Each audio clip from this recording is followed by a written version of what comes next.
Hello student, how are you? I hope आप सभी ठीक होंगे। तो आज से हम Selina concise class 9th ICSE exercise 13A से शुरू करेंगे। स्टूडेंट, इस चैप्टर का नाम है पाइथागोरस थ्योरम। तो पहले मैं आपको इस चैप्टर का थोड़ा सा इंट्रोडक्शन दे दूं, उसके बाद हम एक्सरसाइज 13A शुरू करेंगे। तो चलिए स्टार्ट करते हैं। स्टूडेंट, इस चैप्टर का नाम है पाइथागोरस थ्योरम। तो हम पहले समझेंगे ये पाइथागोरस थ्योरम आखिर चीज क्या है।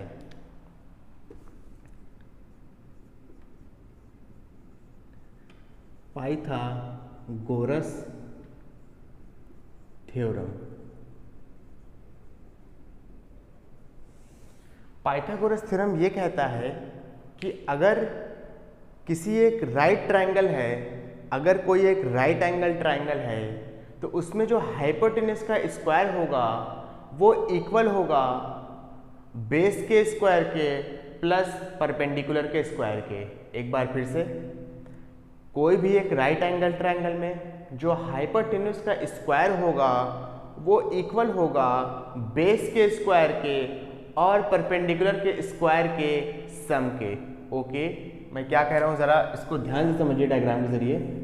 जैसे मान लीजिए हमारे पास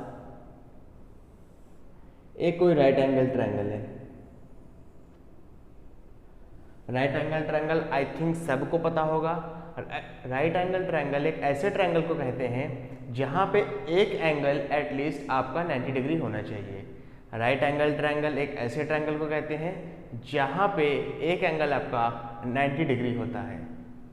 तो ये आपको दिख ही रहा होगा, जहां कहीं पे टू स्ट्रेट लाइन आके मीट करती हैं ऐसे, तो वो कितना बनता है 90 डिग्री। आप इसको ABC मान लीजिए ट्रायंगल को, इसकी वर्टिसेस को। अच्छा, अब बात आई कि पाइथागोरस थ्योरम क्या है। तो पाइथागोरस थ्योरम कहता है कोई भी एक राइट एंगल ट्रायंगल में जो हाइपोटेनस का स्क्वायर होगा वो इक्वल होगा बेस के स्क्वायर के और परपेंडिकुलर के स्क्वायर के सम के। ओके, अब बात आई कि हाइपोटेन्यूस, परपेंडिकुलर और बेस ये होते क्या हैं। तो ज़रा इसको ध्यान से समझिए मेरी बात। 90 डिग्री के ऑपोजिट वाली साइड को हम क्या कहते हैं? Hypotenuse. As simple as that. 90 degree के ऑपोजिट वाली को साइड को हम क्या कहते हैं? हाइपोटेन्यूस। तो इसको आप लिख लीजिए, हाइपोटेन्यूस। ओके, अच्छा, जिस साइड पर ये पूरा फिगर बना हुआ है, जिस साइड पर ये पूरा फिगर बना हुआ है उसको हम क्या कहते हैं? उसको बेस कहते हैं। फॉर एग्जाम्पल, आप इसको ऐसे खड़े होकर देख रहे हैं, ठीक है, तो ये इस साइड पर बना हुआ है BC, तो आपका BC क्या हो जाएगा? बेस हो जाएगा। As simple as that, base. Triangle की 3 साइड थी, हाइपोटेनस बता दिया क्या होता है, 90 डिग्री के ऑपोजिट वाली साइड को हाइपोटेनस कहते हैं। जिस साइड पर पूरा फिगर बना हुआ है उसको क्या कहेंगे? बेस कहेंगे। बचा हुआ क्या हो जाएगा? बची हुई साइड क्या हो जाएगी? परपेंडिकुलर। क्या हो जाएगी? परपेंडिकुलर। परपेंडिकुलर। अच्छा स्टूडेंट, ये जो परपेंडिकुलर साइड है इसके 3 नाम होते हैं। या तो आप परपेंडिकुलर कह लीजिए, या तो आप हाइट कह लीजिए, या आप कह लीजिए एल्टीट्यूड। ओके, आई होप आपको क्लियर होगा। एक बार फिर से, कोई भी एक राइट एंगल ट्रायंगल में हाइपोटेनस किसे कहते हैं? राइट एंगल के ऑपोजिट वाली साइड को। जिस साइड पर ये पूरा फिगर बना हुआ है उसको हम क्या कहते हैं? उसको बेस कहते हैं। जैसे आप इस फिगर को ऐसे खड़े होकर देख रहे हैं तो देखिए ये BC पर बना हुआ है, तो इसको हम क्या कहेंगे? बेस कहेंगे। और इन दोनों के अलावा जो बची हुई साइड है उसको परपेंडिकुलर कहते हैं। परपेंडिकुलर के 3 नाम हैं, चाहे आप परपेंडिकुलर कह लीजिए, चाहे आप हाइट कह लीजिए, और चाहे आप एल्टीट्यूड कह लीजिए। ओके, आई होप आपको ये क्लियर होगा। तो पाइथागोरस नाम के एक साइंटिस्ट है, उनका एक थ्योरम है या उन्होंने एक रूल दिया कि कोई भी एक राइट एंगल ट्रायंगल में जो हाइपोटेन्यूस का स्क्वायर होगा वो इक्वल होगा बेस के स्क्वायर के और प्लस परपेंडिकुलर के स्क्वायर के। ओके, ये उनका रूल था। इसी के अकॉर्डिंग हमें इस चैप्टर में सारे क्वेश्चन करने हैं। ये होगा आपका हाइपोटेन्यूज का स्क्वायर। ओके, अच्छा हाइपोटेन्यूज को हम h से डिनोट करते हैं, तो h square is equal to, base को हम b से डिनोट करते हैं, प्लस परपेंडिकुलर को हम p से डिनोट करते हैं। ओके, सो आपका जो फॉर्मूला बनेगा पाइथागोरस का वो हो जाएगा h square is equal to b square plus p square. Okay, यही एक फॉर्मूला है जो हमें घुमा फिरा के इस चैप्टर में अप्लाई करना है अपनी अकल का इस्तेमाल करते हुए। स्टूडेंट, इस थ्योरम का बहुत ही लंबा प्रूफ है, वो प्रूफ मैं आपको जब बताऊंगा तब जब मैं आपको कॉन्ग्रुएंसी ऑफ ट्रायंगल्स पढ़ा दूंगा, क्योंकि इसमें इसके प्रूफ में टोटली कॉन्ग्रुएंसी ऑफ ट्रायंगल का ही यूज़ है, तो आप उसके लिए परेशान मत होइए। जब हम इस चैप्टर की पूरी कंप्लीट एक प्लेलिस्ट बना लेंगे तो आपको नीचे प्रूफ ऑफ पाइथागोरस थ्योरम भी मिल जाएगा। ओके, आई होप आपको ये इतना क्लियर होगा। आप इसका फटाक से स्क्रीनशॉट लीजिए, इसके बाद हम एक्सरसाइज 13 अपनी स्टार्ट करेंगे। जल्दी से ले लीजिए। आई होप आपने इसका स्क्रीनशॉट ले लिया होगा, तो चलिए इसको रब करते हैं।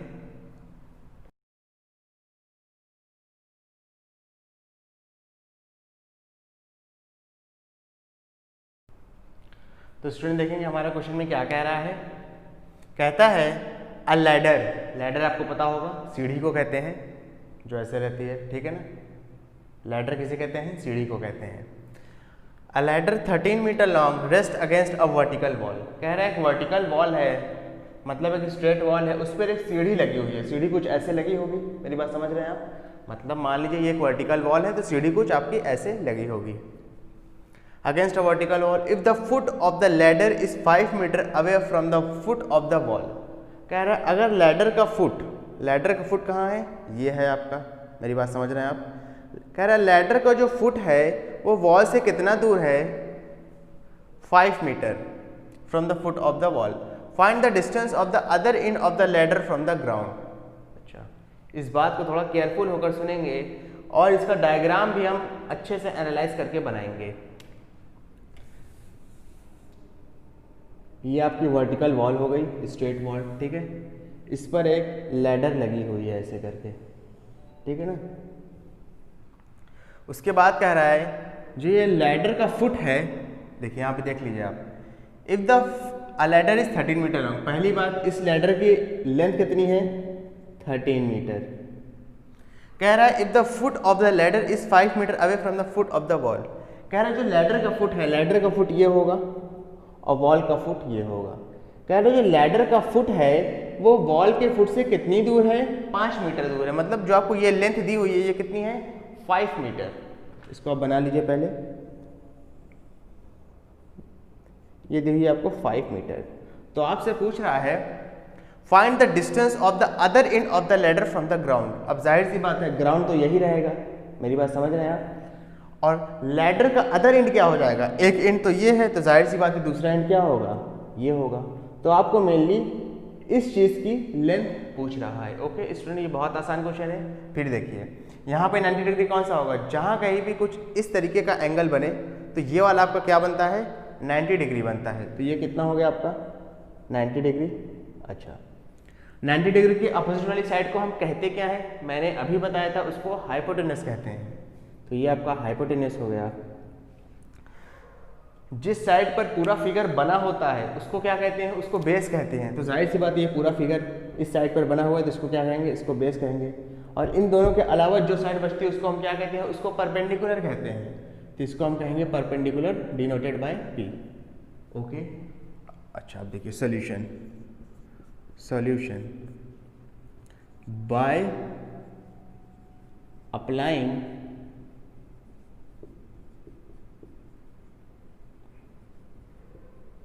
पाइथागोरस थ्योरम अप्लाई करके क्या होता है? h square is equal to B square plus P square. अच्छा, h यहाँ पर है क्या? 13, तो ये हो जाएगा 13 का square is equal to base यहाँ पर कितना है? 5 का स्क्वायर और प्लस परपेंडिकुलर आपको निकालना है, नहीं पता है तो परपेंडिकुलर की जगह हम परपेंडिकुलर ही रख देंगे। 13 का स्क्वायर का मतलब है 13 इंटू 13। आप इसको कर लीजिएगा, इसका जो आंसर होता है वो होता है 169। 5 के स्क्वायर का मतलब है 5 इंटू 5, इसका जो आंसर होता है वो है 25 प्लस पी स्क्वायर। 25 को आप इधर शिफ्ट कर दीजिए, ट्रांसपोज कर दीजिए। जाहिर सी बात है 25 इधर आएगा तो अपना साइन चेंज करेगा, उधर किस में है, प्लस में है, इधर आएगा तो माइनस में हो जाएगा। Is equal to P square, ये आंसर आ जाएगा 144 is equal to P square. उसके बाद थोड़ा यहाँ देख लीजिए, पी स्क्वायर की वैल्यू आई है आपको 144, लेकिन हमको चाहिए पी की वैल्यू, तो इधर से स्क्वायर हटाएंगे एलएचएस से, आरएचएस में क्या लग जाएगा, अंडर रूट लग जाएगा, एज सिंपल एज दैट। तो p is equal to under root 144। अब देखिए 144 का अंडर रूट, इसका मतलब ये है क्या कोई दो ऐसे नंबर है जिनको आपस में मल्टीप्लाई करके, क्या कोई ऐसा नंबर है जिसको उसी नंबर से मल्टीप्लाई करके 144 आता है। तो जाहिर सी बात है ये आपको पता होना चाहिए, 1 से लेके 20 या 20 तक के स्क्वायर आपको पता होने चाहिए। इससे क्या होगा, आपका टाइम भी बचेगा और आप क्वेश्चन को जल्दी कर पाएंगे। तो अगर आप 12 जा कर दें तो उसका आंसर होगा 144। तो आपका जो परपेंडिकुलर है वो कितना हो जाएगा, 12 metre. And this is our final answer. तो हम यहाँ लिखेंगे क्या, हम लिखेंगे the distance of the other end of the ladder from the ground is 12 metre. यहाँ पे थोड़ा जगह कम इसलिए मैं लिख नहीं रहा हूँ। आई होप आपको ये क्लियर होगा। आप इसका फटाक से स्क्रीनशॉट लीजिए। इसके बाद हम एक्सरसाइज 13 है, क्वेश्चन नंबर 2 करेंगे, जल्दी से ले लीजिए। आई होप आपने इसका स्क्रीनशॉट ले लिया होगा। तो चलिए इसको रब करते हैं।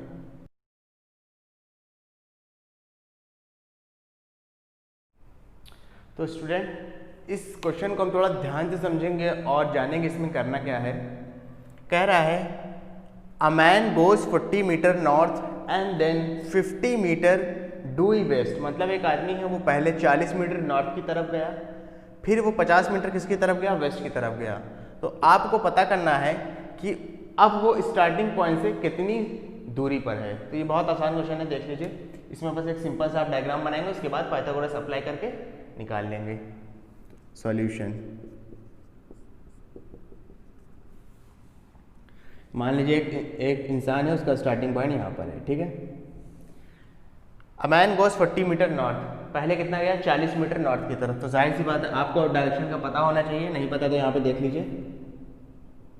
ऊपर आपका नॉर्थ होता है, इधर साउथ होता है, इधर आपका वेस्ट होता है और इधर ईस्ट होता है। ओके, ये आपको डायरेक्शन पता होना चाहिए, बहुत बेसिक सी बात है। कह रहा है कि इंसान है वो 40 मीटर नॉर्थ की तरफ गया, तो आप नॉर्थ की तरफ ऊपर साइड ऐसे बना दीजिए और ये कितना हो गया, 40 metre. And then 50 metre due west. उसके बाद जब वो 40 मीटर नॉर्थ की तरफ चला गया, उसके बाद किधर मुड़ा, 50 मीटर नॉर्थ की तरफ। तो ये कितना हो गया आपका, 50 मीटर नॉर्थ। ओके, तो अब इसमें पूछ रहा है कि अब ये स्टार्टिंग पॉइंट से कितनी दूरी पर है। मतलब आपको जो लेंथ पूछ रहा है वो कुछ ये पूछ रहा है, मेरी बात समझिएगा, ठीक है। कह रहा है कि इंसान है वो पहले 50 मीटर नॉर्थ की तरफ गया, 40 मीटर नॉर्थ की तरफ गया, फिर 50 मीटर वेस्ट की तरफ गया। उसके बाद क्या कह रहा है कि वो इंसान अब कितनी स्टार्टिंग से अब कितनी दूरी पर है या अब कितने डिस्टेंस पे है। तो ये बहुत आसान है, देख लीजिए। मैंने आपको बताया था जहाँ कहीं भी कुछ ऐसी चीज़ मिले तो ये कितना हो जाता है, 90 डिग्री। अगर कुछ ऐसा मिलेगा तो ये कितना हो जाएगा आपका, ये भी 90 डिग्री होगा। तो यहाँ पे देखिए कुछ ऐसा ही है, उल्टा है ट्रायंगल, तो ये आपका 90 डिग्री हो जाएगा। 90 डिग्री के ऑपोजिट वाला, 90 डिग्री के ऑपोजिट वाली कौन सी साइड होती है, हाइपोटेनियस। तो ये आपका हो गया H। हाइपोटेनियस दी नहीं है, मतलब यहाँ पे हमको हाइपोटेनियस ही निकालना है। बेस, अब बेस किसको कहा जाए, मेरी बात ध्यान से समझिएगा। अगर आप सोच रहे हैं कि फिगर इस साइड पे बना है तो आप इसको बेस कह लीजिए, और अगर आपका मानना ये है कि फिगर इस साइड पर बना है तो आप इसको बेस कह लीजिए। नहीं समझी मेरी बात। जब हम कुछ इस तरीके से फिगर बना रहे थे तो अभी तो हम सीधे खड़े हैं, तो हमारे लिए जाहिर सी बात दिख रहा है कि फिगर इस साइड पे ही बना है, तो हम इसको बेस कह रहे थे, एज सिंपल एज दैट। लेकिन जब ये फिगर उल्टा बन गया तो हमें नहीं पता कि फिगर को मतलब कैसे देखना है। अगर आप उल्टे होकर देखेंगे तो बेस इसको कह लीजिए, और अगर आप उधर से देखेंगे या मतलब मान लीजिए तिरछे होकर देखेंगे तो आप बेस इसको कह लीजिए। मतलब सीधे सीधे कहने का मतलब ये है कि बेस और परपेंडिकुलर को आपस में आप एक्सचेंज कर सकते हैं क्वेश्चन पर कोई फर्क नहीं पड़ेगा, लेकिन आपका हाइपोटेन्यूज साइड जो है वो हमेशा फिक्स रहेगी, और वो होती कौन सी है, 90 डिग्री के ऑपोजिट वाली। आई होप आपको क्लियर होगा। तो मैं बेस इस साइड को मान लेता हूँ बी, और जो बची है उसको मैं क्या मान लेता हूँ, परपेंडिकुलर मान लेता हूँ। ओके, आप इसको चाहे नाम भी दे सकते हैं ए बी सी, थोड़ा सा फिगर अच्छा बनाने के लिए। तो आप लिख लीजिए by applying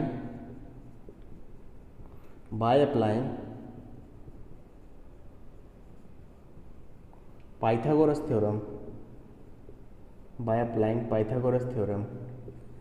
h square is equal to B square plus P square, hypotenuse का square is equal to base का स्क्वायर प्लस परपेंडिकुलर स्क्वायर। यहाँ पर हाइपोटेनस दिया नहीं है, आपको वही निकालना है। बेस कितना दिया है आपको, 50, तो लिख लीजिए यहाँ 50 का स्क्वायर प्लस परपेंडिकुलर आपको कितना दिया है, 40, तो यहाँ लिख लीजिए 40 का स्क्वायर। अच्छा, h square is equal to 50 का स्क्वायर करेंगे तो देखिए आपको 50 इंटू 50 अब वहाँ करना नहीं है। आप क्या करेंगे, सीधा मेरी बात समझ लीजिए, आप पहले 5 का स्क्वायर करेंगे। 5 का स्क्वायर बहुत आसान है, 5 5 = 25। ब्रैकेट में कितने जीरो हैं, एक जीरो है, जाहिर सी बात है 50 में एक ही जीरो होता है, तो ये एक जीरो का आप डबल कर देंगे। मेरी बात समझे नहीं समझे, एक बार फिर से समझ लीजिए। जैसे यहाँ 50 60 70 दिया है, तो आपको 50 इंटू 50 या 60 इंटू 60 करना नहीं है। आप सिंपली क्या करेंगे, 5 का स्क्वायर किया 25, ब्रैकेट में जितने जीरो हैं उसका डबल कर देंगे। जैसे यहाँ एक जीरो तो मैंने क्या किया, 2 जीरो कर दिए। आई होप क्लियर होगा आपको। ठीक उसी तरीके से ये 16 करेंगे। 16 का स्क्वायर 4 का स्क्वायर क्या होता है, 4 का स्क्वायर 16 होता है, तो यहाँ 16 लिखा। अंदर एक जीरो है, आप क्या करेंगे, इसका डबल कर देंगे, तो 2 जीरो कर दिए। अच्छा, h square is equal to कितना हो जाएगा, अब देखिए ये 2500 है और ये कितना है आपका 1600 है, इसको आप प्लस कर दीजिए तो आपका हो जाएगा 4100। ओके, अब फिर वही चीज़, इधर से स्क्वायर हटेगा क्योंकि हमें हाइपोटेनस के स्क्वायर की वैल्यू नहीं निकालनी है, हमें हाइपोटेनस की ही वैल्यू निकालनी है। इधर से क्या हटेगा देख लीजिए, h की वैल्यू, इधर से जब आप स्क्वायर हटाएंगे तो इधर क्या लग जाएगा, √4100। इसके बाद देख लीजिए, इसके बाद थोड़ा है 4100 का, जाहिर सी बात है आप अंडर रूट नहीं जानते होंगे। अगर आपको लॉन्ग डिवीजन मेथड आता है स्क्वायर रूट निकालने का तब तो आप निकाल पाएंगे, अदरवाइज मैं आपको एक बहुत ही शॉर्ट तरीका बता रहा हूँ जो कहीं से भी गलत नहीं है। इस 4100 को आप लिख सकते हैं 41 × 100। आई होप आपको क्लियर होगा। जैसे आपको 6 दिया है तो इसको आप लिख सकते हैं 6 × 100, 5 दिया है तो लिख सकते हैं 5 × 100। इस तरीके से अगर 4100 दिया है तो इसको आप लिख सकते हैं 41 × 100। 41 किसी का स्क्वायर नहीं है, it is a imperfect square, लेकिन 100 है, 100 किसका स्क्वायर है, 10 का है, तो जाहिर सी बात है इसके ऊपर अंडर रूट लगा है, तो क्या होगा, इसका हम स्क्वायर रूट निकालेंगे, इसका स्क्वायर रूट 100 का 10 आएगा, तो उसको क्या करेंगे, अंडर रूट से बाहर ले आएंगे। तो जब ये 100 अंडर रूट से बाहर आएगा तो बचेगा 10, और इसका तो अंडर रूट होता नहीं है, मतलब it is a imperfect square, तो हो जाएगा √41 and this is your final answer. मतलब वो जो इंसान है वो इतना मीटर क्या है, इसको आप ले लीजिए मीटर, वो इतना मीटर है स्टार्टिंग पॉइंट से। ओके स्टूडेंट, शायद आपको बुक में ये आंसर ना मिले, क्यों ना मिले मैं उसकी वजह बता दे रहा हूँ। बुक में क्या करते हैं, 10 × √41 की वैल्यू रख देते हैं। √41 की वैल्यू आई होप आपको निकालनी आती होगी, और अगर नहीं आती तो आप मुझे कमेंट बॉक्स में बताइए, मैं उस पर भी आपको एक सेपरेट लेक्चर बना के दूंगा।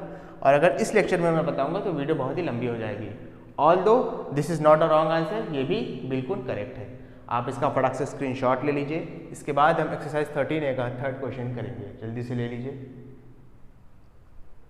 आई होप आपने इसका स्क्रीनशॉट ले लिया होगा, तो चलिए इसको रब करते हैं।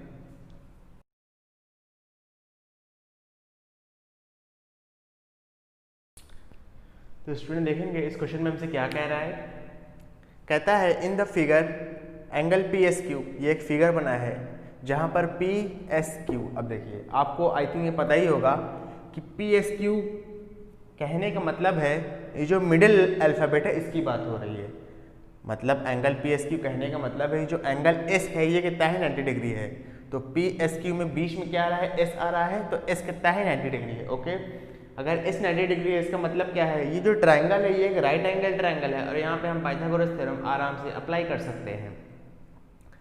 उसके बाद कह रहा है पी क्यू कितना है, 10 सेंटीमीटर है, तो पी क्यू को आप लिख लीजिए 10 सेंटीमीटर या सिर्फ 10 लिख लीजिए। क्यू एस आपका है 6 सेंटीमीटर, क्यू एस आपको लिख लीजिए 6 है, और आर क्यू है आपका 9 सेंटीमीटर। ओके, तो आपसे पूछा क्या है, कह रहा calculate the length of P R, P R की लेंथ पूछ रहा है। तो student it is a 2 step question, ये क्वेश्चन 2 स्टेप में होगा, वो 2 स्टेप क्या है हम समझेंगे। सोल्यूशन,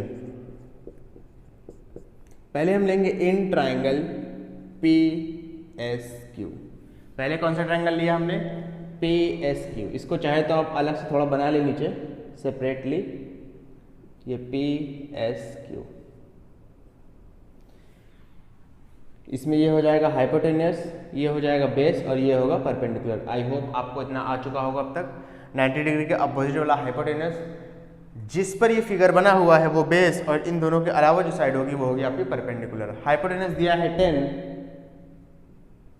बेस आपको दिया है यहाँ पे 6, आप यहाँ पे परपेंडिकुलर आराम से निकाल सकते हैं। ओके, तो देखिए H square is equal to B square plus P square. यहाँ पे एक पहले लाइन लिख लीजिए, बाय अप्लाइंग पाइथागोरस, तो कितना हो जाएगा, H square is equal to B square plus P square. H आपको दिया है 10 का square is equal to B आपको दिया है 6 का स्क्वायर और प्लस परपेंडिकुलर आपको नहीं दिया है, तो आप परपेंडिकुलर क्या करेंगे, यहाँ से फाइंड आउट कर लेंगे। ये हो जाएगा 100 इज इक्वल टू, ये हो गया आपका 36 और ये हो गया पी स्क्वायर। ओके, अच्छा, इसके बाद इसको हम इधर ले आएंगे तो ये हो जाएगा 100 minus 36 is equal to P square. ये हो जाएगा आपका P square is equal to 64, then P will be equal to under root 64। 64 किसका स्क्वायर होता है, 8 8 64। तो यहाँ पे जो आपकी पी की वैल्यू आ गई वो कितनी आ गई, 8 सेंटीमीटर आ जाएगी। मतलब अब ये जो आपका परपेंडिकुलर है ये कितना आ गया है, 8 सेंटीमीटर। ओके, अच्छा, इसके बाद देखिए इस क्वेश्चन का सेकंड स्टेप, फिर अब हम लेंगे in triangle P R S. इसके बाद हम कौन सा ट्रायंगल लेंगे, जरा इस बात को ध्यान से समझिए। पहले हमने ये छोटा वाला ट्रायंगल लिया है, इसके बाद हम क्या करेंगे, ये बड़ा वाला ट्रायंगल को लेंगे और इसमें पाइथागोरस थ्योरम अप्लाई करेंगे। तो बड़ा वाला ट्रायंगल जरा नीचे यहाँ बना लीजिए, ये आपका P है, ये आपका S है और ये आपका R है। अच्छा, इसमें आपको हाइपोटेनस नहीं दिया है, यही पता करना है, तो यहाँ पे H लिख लीजिए। बेस देख आपको दिया है, लेकिन बेस क्या है बड़े वाले ट्रायंगल में, ये पूरा है, तो ये पूरा कितना हो जाएगा, ये 9 है और ये 6 है। 9 और 6 को जब आप जोड़ देंगे तो आएगा 9 + 6 = 15, तो ये आपका 15 दिया हुआ है।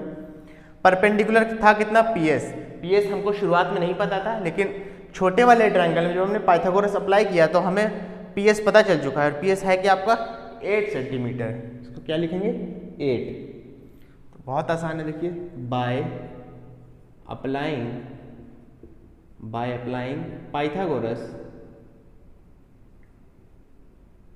बड़े वाले ट्रायंगल में PSR ट्रायंगल में हमने पाइथागोरस अप्लाई किया, तो हम लिख सकते हैं h² = b² + p²।